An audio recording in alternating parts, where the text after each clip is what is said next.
This episode of the ABIC podcast is brought to you by the Australian Dermal and Laser Institute.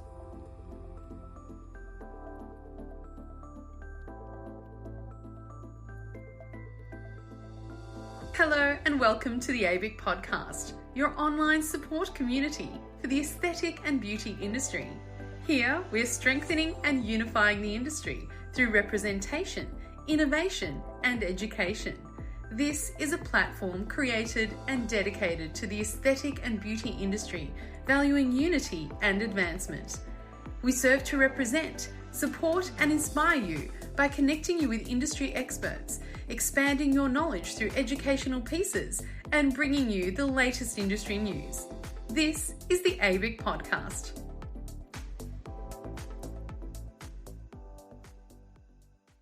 I'm your host, Stephanie Miller, and today we're joined by Nancy Abdou, founder and director of the Australian Dermal and Laser Institute, one of Australia's most respected dermal educators and an authority in evidence-based treatment planning.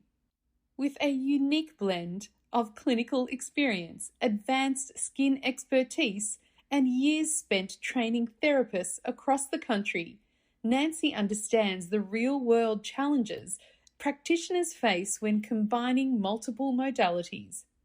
She works closely with clinics to strengthen consultation skills, refine clinical judgement, and build structured treatment pathways that prioritise safety, barrier integrity, and long-term results. At the ABIC Electrology Symposium, Nancy will be unpacking one of the most complex but essential skills in modern practice, safe sequencing. Today, she's here to give us a deeper look at the frameworks, pitfalls, and mindset shifts that help transform reactive troubleshooting into confident, proactive planning. Hello, Nancy. Welcome to the podcast. How are you? I'm good. Thank you for having me here. Oh, I always love having you as a guest because you are so informative. You just know, I can say A to Z from the clinical perspective. You are an award winner after all, educator. Congratulations again on winning your, is it second or third or fifth award? Third one for ABIS, third one. And we've had the Australian Enterprise Awards as well. We won a couple of those too. So technically 5. Yes, I thought so. Well, you are a multi-award-winning trainer in the industry, and that's saying something because we don't have, a huge amount of trainers that are really focused so much on clinical excellence and also distribution at the same time. So you have this unique duality about you that you train, but you also supply wonderful equipment for our industry to be able to grow our salons and clinics and spas. And one of the things that we're talking about today is electrology. That's another modality that you've taken on board in your growth plan for Tadley, which is amazing. But before we start, tell us a little bit about yourself. How did you come to be so passionate about education? So the way it all sort of started was when I was much younger. I developed eczema when I was an infant, and it was always a problem growing up, and it affected my confidence. And I suppose over the years of really taking care of my skin and just having a passion for my own skin, I suppose that's then spilled over into curiosity. And then education, as you know, I got into education later on in life. I studied education in uni, and it just made sense that with my passion of skin and with my knowledge and my skill set of teaching others that, I got into skin. So that was one facet. And then the other facet was my sisters and I, 23 years ago, we started a clinic called Facial Attraction Laser and Skin Clinic. Started off with one, and then we had multiple satellite locations across Melbourne. So we ended up with 15 locations, believe it or not. And at that point, I was also teaching our staff then. So in the mix of all of that, I actually did my beauty therapy. I think it was like the 3rd or 4th year when we had the business. So it was a little bit the other way around. I wasn't a beauty therapist first. It was like later. But I realized that I had to get qualified. I needed to know what I was talking about, because here we were removing people's hair, and not making any judgment on skin or anything at this point, or making recommendations on skin. But it was later on that I've gone, I don't know enough about the skin. We've got an IPL that does skin. I need to learn. So I did beauty therapy, and then I started training after that. So once we sold all of those clinics, I started training for a number of different manufacturers, and I've been training for 13 years. And then we got into selling devices, of course, because it made sense that as an ex-clinic owner, I know what the actual owner themselves go through, like clinic owners, there's the struggles that they endure. And I had the clinical hands-on and the education, and all the pieces of the puzzle just seemed to just fit and align, and it makes sense. So when I'm teaching now, or when I'm recommending a device, it comes from me having that, hands-on experience and being a clinical, clinical therapist and a business owner.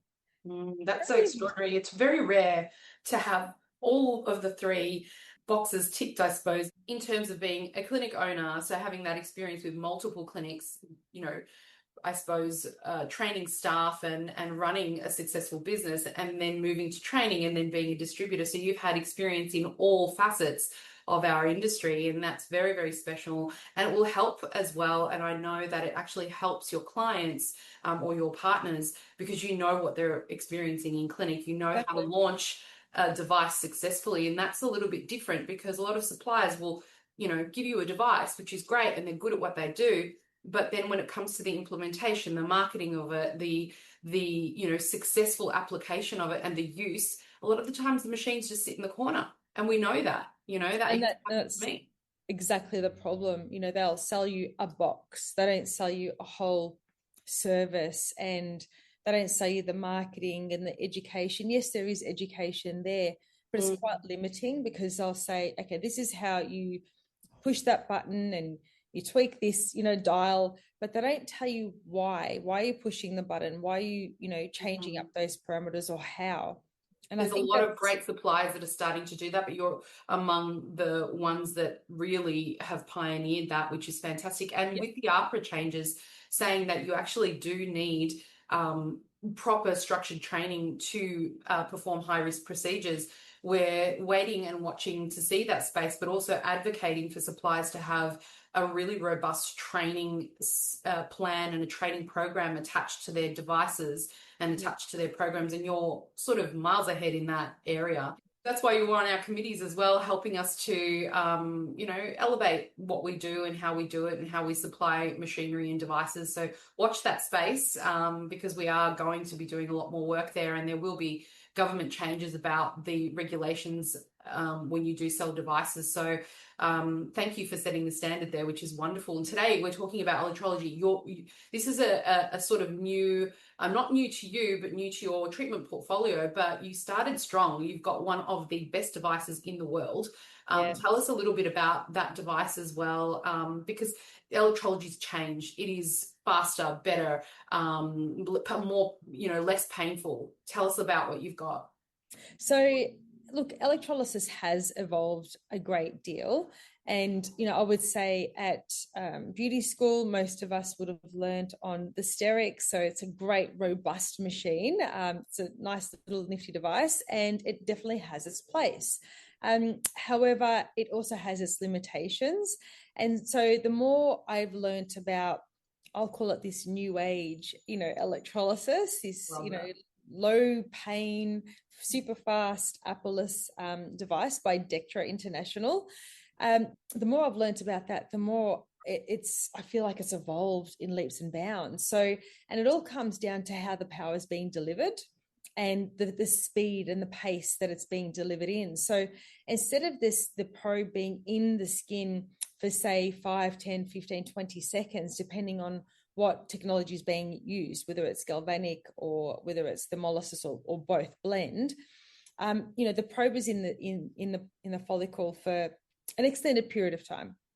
With the Apple's, it's actually in there for such a short amount of time, up to 1,000th of a second. So they have something called pico flash. So the pain receptor doesn't even realize that anything has happened. So it doesn't register that there's that super fast, bit of heat being delivered to the follicle and the stem cells and the blood supply to disable it, that the client, it's pretty much almost painless.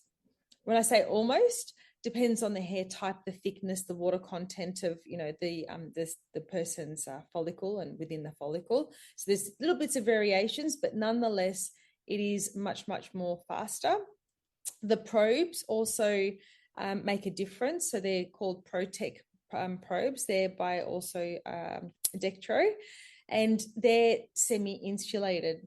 So typically you'll get either non-insulated or insulated. These are semi-insulated, meaning all the energy is still traveling down to the bottom, bypassing the pain receptor yet again.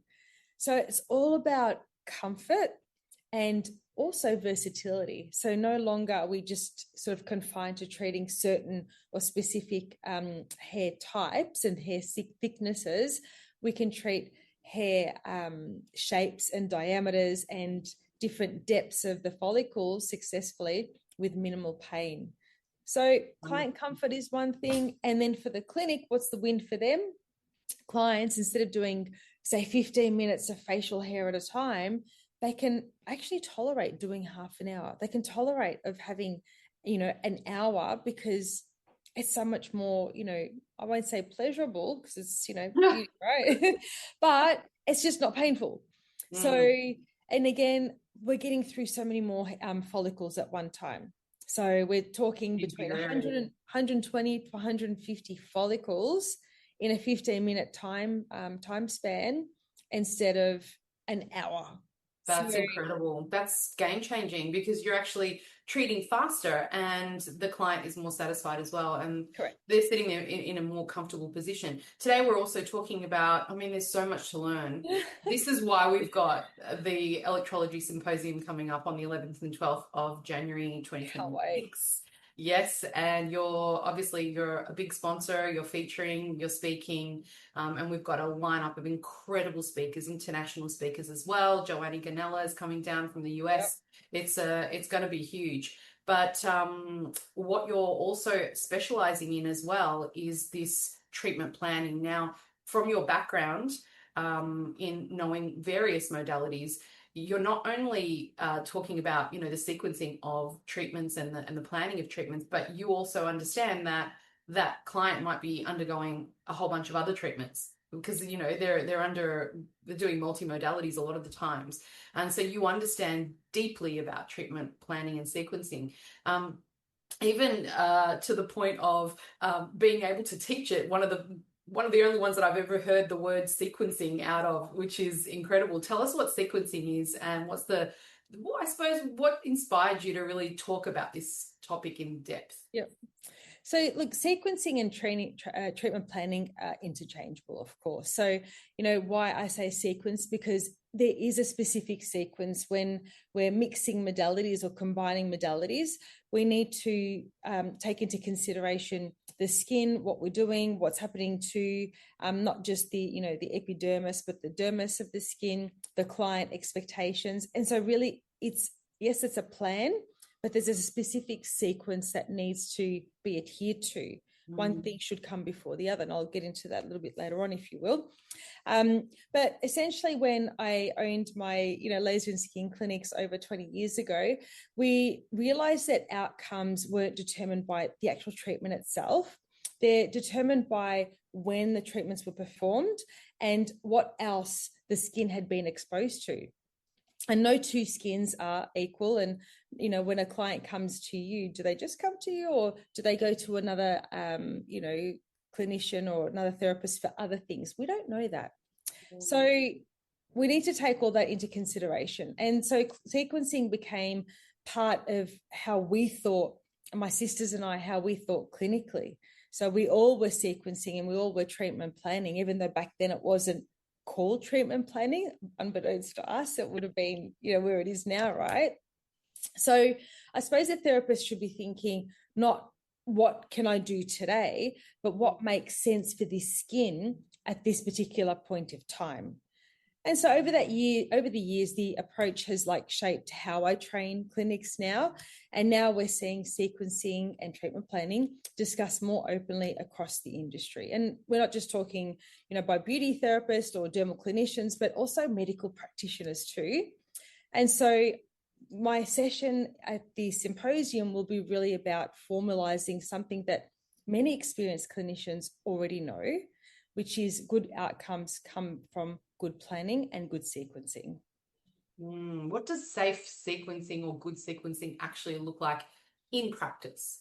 In practice, look, it's about clinical judgment and not our, rigid rules. Where there is protocols that we want to follow, yes, but you need to, the therapist needs to also make an educational judgment too on the skin and how the skin's responding. It's about the tissue response, the recovery timelines, and also the cumulative skin stress that we're inflicting, to that particular client. So in practice, sequencing means asking, what has the skin already experienced? Is it inflamed? Is it sensitized? Or is it compromised? And is it ready for the next intervention? So treatments don't exist in isolation. The skin actually carries a memory. So safe sequencing is about spacing the treatments appropriately, choosing the right intervention at the right time, and being prepared to delay or adjust if the skin isn't responding as we expected. So it's about planning, not actually avoiding it. Is there something you can do to speed up the timing or pre and post care that you can do to support that healing between treatments? Definitely. So speeding up the treatments itself, we need to be really careful, because generally clients want those results and they want them really quickly, don't they? Absolutely. And the clinician is actually feeling this pressure, and we're feeling the pressure to keep progressing.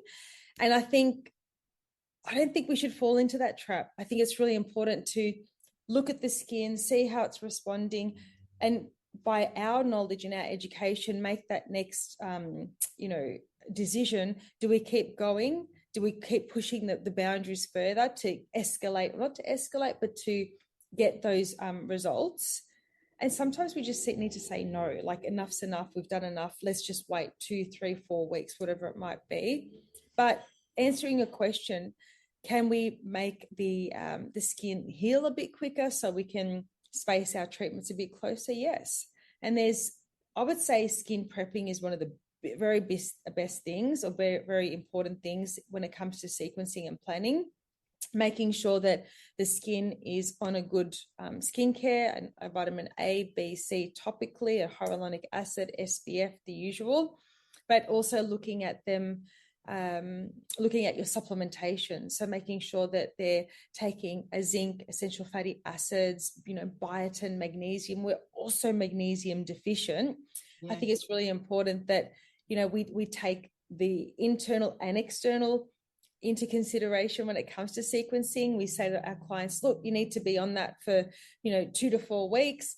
Then we start doing our treatments, and during that 2 to 4 weeks, mind you, I highly recommend LED, especially red and green LED. It's going to help increase the wound healing, and also make our timelines a little bit closer together. Proud premier sponsors of the ABIC Electrology Symposium, the Australian Dermal and Laser Institute, TADLI, is a leading education provider dedicated to elevating clinical excellence across the beauty, dermal and electrology sectors. With nationally recognised training, evidence-based curriculum and hands-on practical training, TADLI equips practitioners with the knowledge, confidence and critical thinking needed to deliver safe, effective and ethical treatment outcomes. Explore training pathways, upskill your team and advance your clinical practice with TADLI. Visit www.dermalandlaser.com.au today.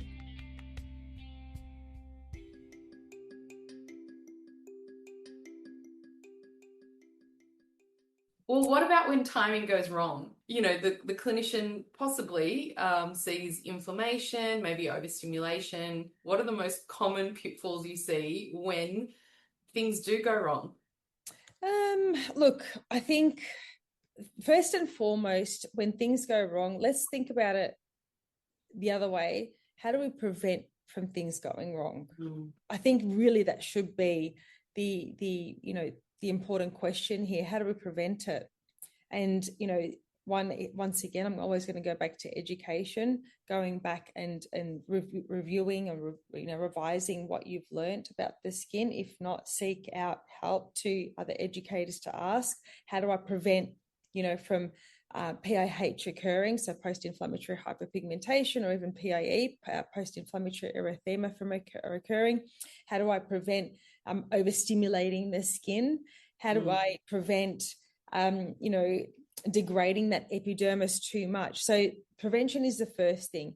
But when we do run into issues, and the issues could be the overstimulation or the overtreating, or we find that we've started to change the structure of the skin in a negative way, how do we reverse that? First thing is you stop what you're doing. If it's happening immediately in front of you, the skin's macerated or the skin's blanching, you stop what you're doing and you go into healing and repair. Or if it's a long-term change in the skin, you still stop. And we think about, okay, how do we now not unravel, but how do we go back and fix the trauma that we've just created? How do I inhibit the melanocyte? How do I get that inflammation down? Because we know that prolonged inflammation is actually going to cause aging. It sounds so simple, just stop. But to be honest with you, most of the adverse events I've seen is because we don't stop. We see I suppose you've reached the clinical endpoint, you think you can push a little bit past that, or we're not paying attention, we're not saying everybody, that happens with everyone, but when you're a therapist, attention to what you're doing is the most important thing. And sometimes we miss those cues. We're human, we can get distracted while we're treating, we can miss the signs if you're not constantly checking in with the patient.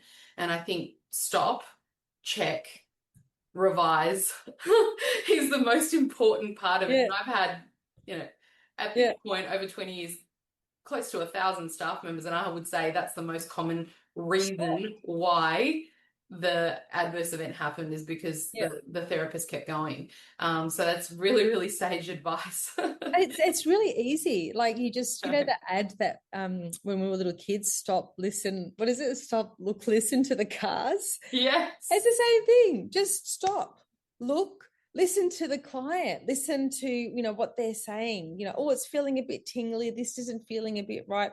Just stop. And let's just work out what's happened. And now let's start going into healing, and let's just take things backwards again. And I think you see that with a lot of experienced therapists too, or even medical practitioners, is that they know what they're doing. They've done it so many times. Sometimes they stop the listening. They don't listen closely. And I suppose a lot of the adverse events I've seen have been from very experienced practitioners that haven't seen, because they're just so used to what they're doing. So it's just a reminder to the people that have a lot of experience, and the newbies as well. Newbies tend to be very, very hyper vigilant when it comes to ensuring the patient is okay. We should keep that, protect. We're young therapists all the time, in that you're really responsive to the client. How do you actually help practitioners shift from reactive, this reactive state where we're always troubleshooting, to actually proactively planning and designing multi-treatment pathways for the client? So you want to shift that focus from fixing the problems, like I said, to preventing. That's, again, I'm going to keep coming back to that. And that means teaching the clinicians to anticipate how the skin is likely to respond over time, not just after today's treatment, but after the next one, and then after the one, after that. So it's just as important that clinicians, that they know how to respond if something doesn't go to plan. And if they don't know how to manage inflammation, delayed healing, or barrier disruption, then that therapist shouldn't be performing that treatment in the first place. So again, it comes back to the education, doesn't it?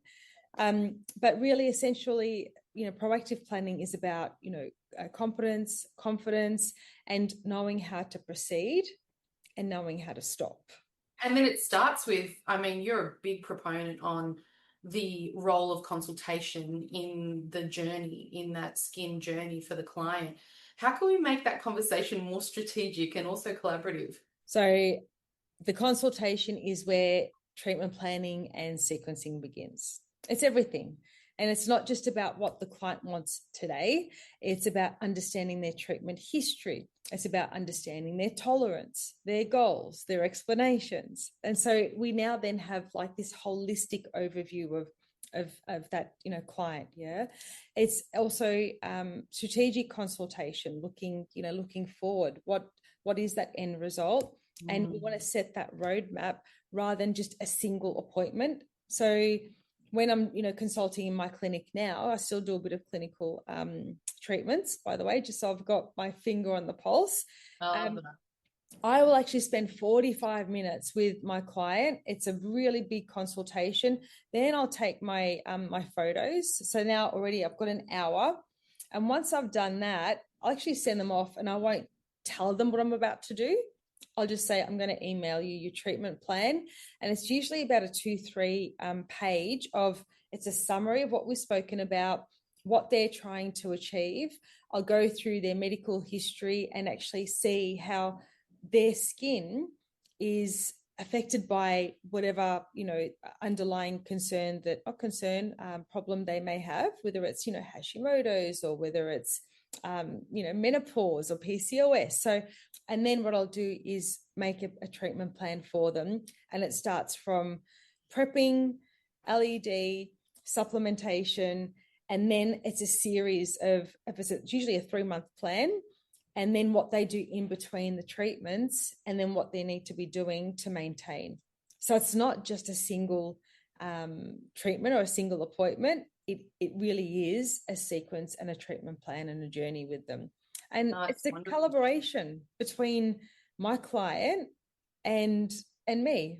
So it's a long-term journey, and it builds trust. Absolutely. And it's so complete. How do you find that?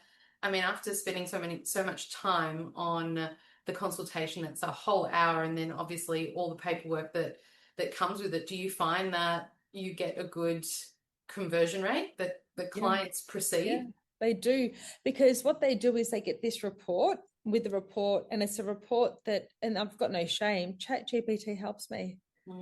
So I'll put all the information in, what I'm trying to achieve, what medications they're on, their history, and then I'll say, this is what I'm trying to, we're trying to achieve with these devices, and it helps them write a plan. I'll email it to them.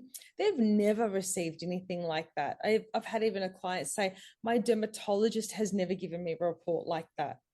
No, so what does that do? I guarantee that. Like if I gave you that, Steph, I've never received one like that. Maybe once. I think I would feel very special. I would trust that person. Absolutely. Okay, you said it.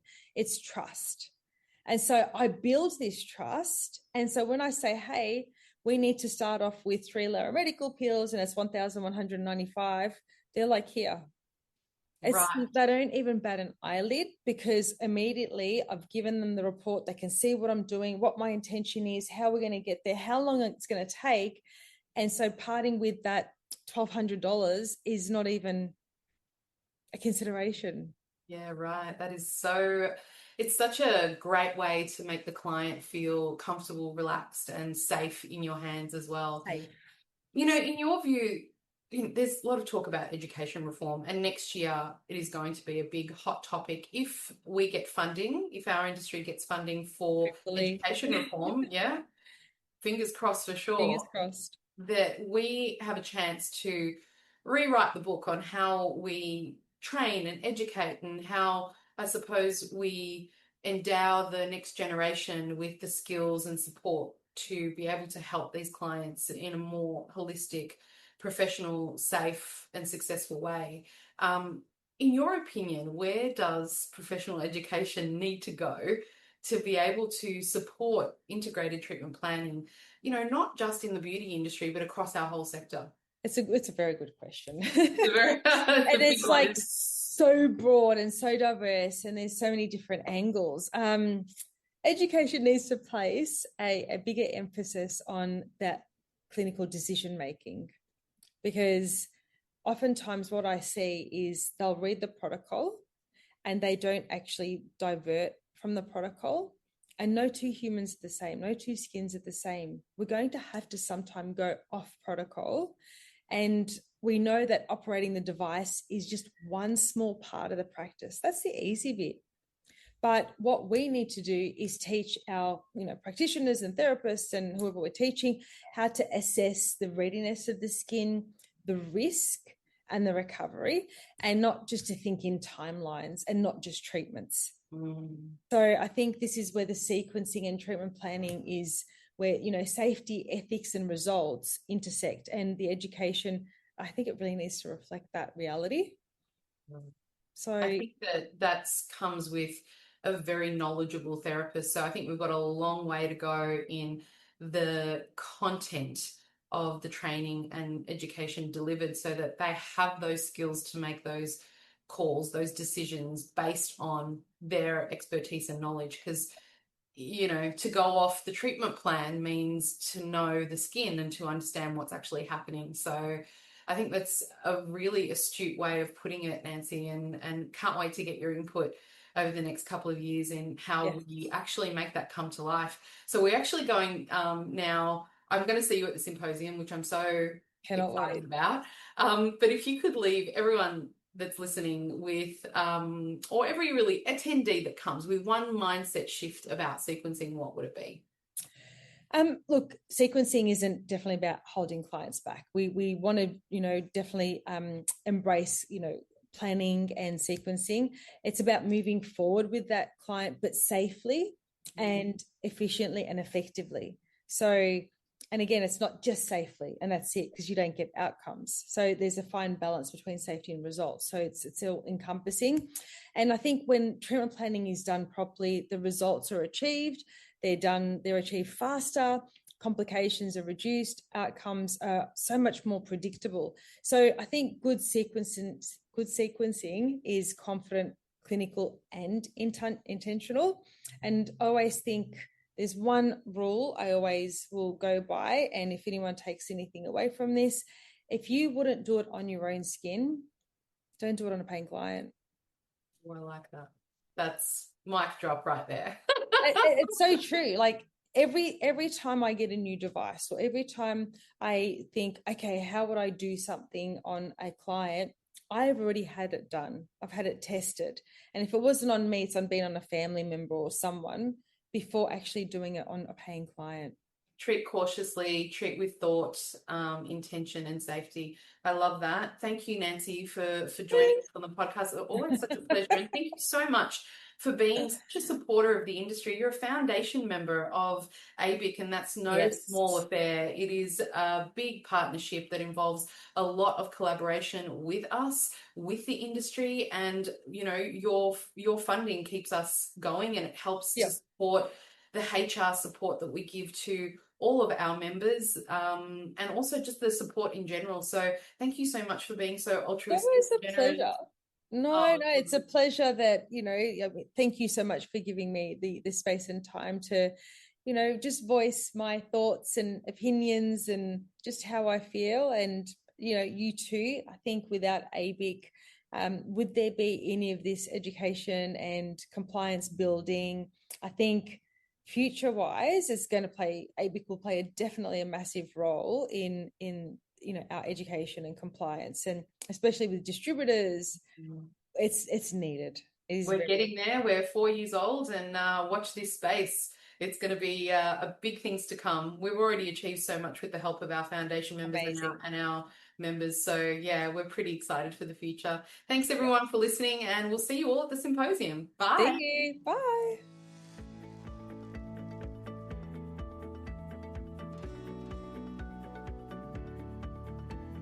You've reached the end of another episode of the ABIC podcast, your online support community for the aesthetic and beauty industry. Thank you for listening, and until next time, stay connected.